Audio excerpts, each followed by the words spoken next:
কোথায় পেলে মৃদু মৃদু আলো, রাতকে বলি কার হুকুমে হলে নিকুশ কালো।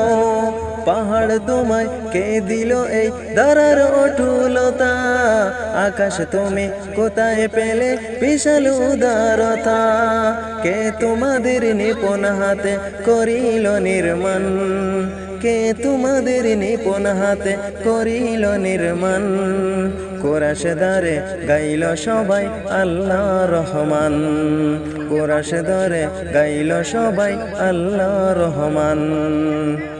পৃথিবীকেও বলে তোমার এমন করো কাজ, কে করিল কে বা তোমায় করে বলো রাজ। তোমার তরে আকাশটাকে দিল চাউনি করে, অপরূপ সৃষ্টি দিল তোমার হৃদয় জুড়ে। পৃথিবীকেও বলে